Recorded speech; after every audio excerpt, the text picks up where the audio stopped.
అంబటే మాట్లాడడానికి రెడీయేనా? ఓకే. అబ్బో, తెగ హుషారుగా ఓకే అంటున్నావా?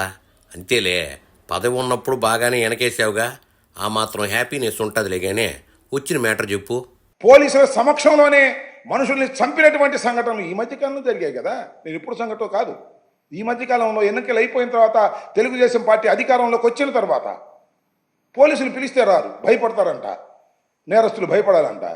నేరస్తులు మరి ఎవరన్నా కడవ నేరస్తులు భయపడతారేమో కానీ తెలుగుదేశంలో అక్రమాలకి, అన్యాయాలకి, దౌర్జన్యాలకి పాల్పడుతున్న వ్యక్తులు మాత్రం భయపడే పరిస్థితే లేదు. అలాంటి వ్యవస్థ ఇవాళ మీరు క్రియేట్ చేస్తున్నారు. వ్యవస్థల్ని మీరు సర్వనాశనం చేసే కార్యక్రమం చేస్తున్నారు. వ్యక్తుల్ని చంపి డోర్ డెలివరీ చేసే వ్యవస్థ కంటే ఇదేం పెద్ద చెడు వ్యవస్థ కాదులే అంబటే.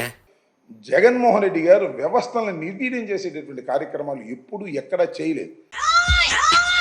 ఒరే, జగన్ వ్యవస్థల్ని నిర్వీర్యం చేయలేదని చెప్తున్నావా? అవునులే అంబటే, మీ పార్టీ కార్యకర్తల్ని నిర్వీర్యం చేసి వాలంటీర్లను పెట్టి అంతకంత అనుభవిస్తున్నాడుగా. సేఫ్టీ ఆడిట్ చేయవలసింది ప్రభుత్వం, లేదా ప్రభుత్వం నియమించినటువంటి ఒక సంస్థ. ప్రభుత్వానికి జవాబుదారీగా ఉండేటటువంటి ప్రయత్నం చేసేటటువంటి అలాంటి సంస్థ చేత మీరు సేఫ్టీ ఆడిట్ చేయించండి. సేఫ్టీ ఆడిట్ చేసిన తర్వాత ఇంప్లిమెంట్ చేయకపోతే ఆ ఇండస్ట్రీస్ని తాత్కాలికంగా క్లోజ్ చేయండి. మీ హయాంలో కూడా ఇట్లాంటి ప్రమాదాలు చాలానే జరిగాయి అంబటే, మీరెందుకు ఇవన్నీ చేయలేదంటారో? ఈ రాష్ట్ర ప్రభుత్వం మీద ఉంటుంది కాబట్టి సేఫ్టీ ఆడిట్ తక్షణమే నిర్వహించాలి. పవన్ కళ్యాణ్ గారు కూడా చెప్పాడు, సేఫ్టీ ఆడిట్ నిర్వహించమని. మేము చెప్పినా కూడా ఏదో ఇండస్ట్రీలు పారిపోతారు, అది పారిపోతారు. ఇండస్ట్రీలు పారిపోతారు సరే, మరి కార్మికులు ఏమవ్వాలి? ఇవాళ 18 కుటుంబాలు రోడ్డున పడ్డాయని మనం చేస్తున్నాం. కాబట్టి ఆ విధమైనటువంటి యాక్షన్ తీసుకోకపోయినట్లయితే, ఏ ప్రభుత్వమైనా, మేమున్నా మీరున్నా ఎవరున్నా తీసుకోకపోయినట్లయితే ఇలాగే కార్మికులు పెద్ద సంఖ్యలో చనిపోయేటటువంటి ప్రమాదం ఉంటుంది. కాబట్టి దాని మీద యాక్షన్ తీసుకోవాలని కూడా ఈ సందర్భంగా నేను తెలియపరుస్తూ, ప్రతిదానికి జగన్మోహన్ రెడ్డి గారి మీద పడి ఏడ్చే కార్యక్రమాన్ని ఆపండి. మీ దగ్గర మిమ్మల్ని ఎన్నుకున్నారు 5 సంవత్సరాలకి. 5 సంవత్సరాల కాలం మీరు చిత్తశుద్ధిగా పరిపాలన చేసే కార్యక్రమం చేయండి. పొలిటికల్గా క్రిటిసైజ్ చేస్తే తీసుకోండి, మాకేమి అభ్యంతరం లేదు పొలిటికల్గా మా మీద క్రిటిసైజ్ చేసుకుంటే.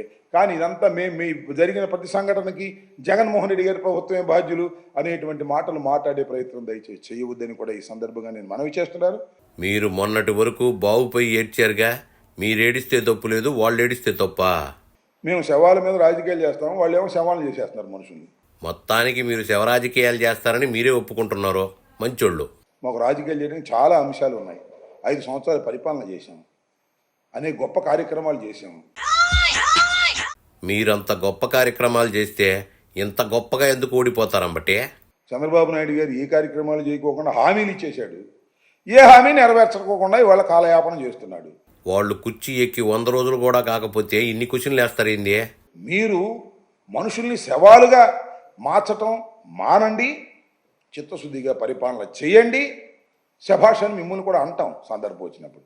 వాళ్ళు పాలన ఎంత గొప్పగా చేసినా మీరు శభాష్ అని ఎక్కడ అంటారో? బురద జల్లడానికి ట్రై చేస్తూనే ఉంటారు. కానీ పెన్షన్ 7,000 ఇచ్చినప్పుడు మీరు శభాష్ అని ఎందుకు అనలేదు చెప్పు?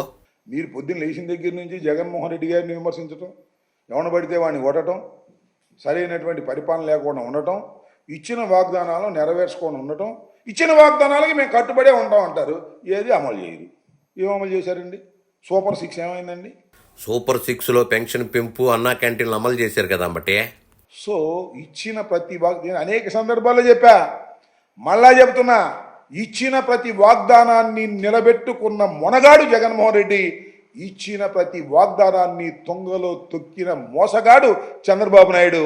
ఆ మోసగాడు అనే విషయం రాబోయే కాలంలో ఇంకా చాలా తెల్లవిగా అర్థమవుతుంది. జగన్ హోదా నుంచి మద్య నిషేధం వరకు ఏది అమలు చేయకపోతే నువ్వేంది ఇచ్చిన హామీలన్నీ నిలబెట్టుకున్నాడని చెప్తున్నావో? సరే, పాపం ఆయన గ్రామ సభలు నిర్వహించి ఏం చేస్తారు చూద్దాం. I'm not. గ్రామ సభల్లో గ్రామస్తుల నిర్ణయం మేరకు పనులు చేస్తారైతే నువ్వేంది స్వామి గ్రామ సభలతో ఏం చేస్తారని అంటున్నావా? వేరే ఏదైనా రూపురేఖలు మార్చాలనేటువంటి అంశం ఏదైనా పవన్ కళ్యాణ్ గారి మనసులో ఉంటే ఉండొచ్చేమో, కానీ రూపురేఖలు మార్చనిస్తాడా Chandrababu?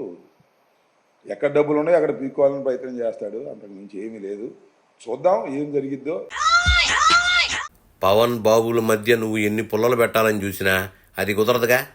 We will give some time to Pawan Kalyan గారు, ఎందుకంటే కొత్తగా ఉప ముఖ్యమంత్రి అయ్యాడు కాబట్టి.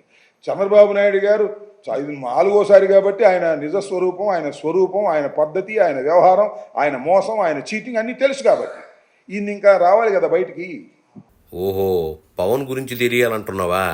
ఆయన గురించి తెలియకుండానే మొన్నటి వరకు మీరు ప్యాకేజీ స్టార్ అని కబుర్లు చెప్పారా అంబటే? చెప్పినంత వరకు చాలుగానే ఇంక బయలుదేరు నువ్వు.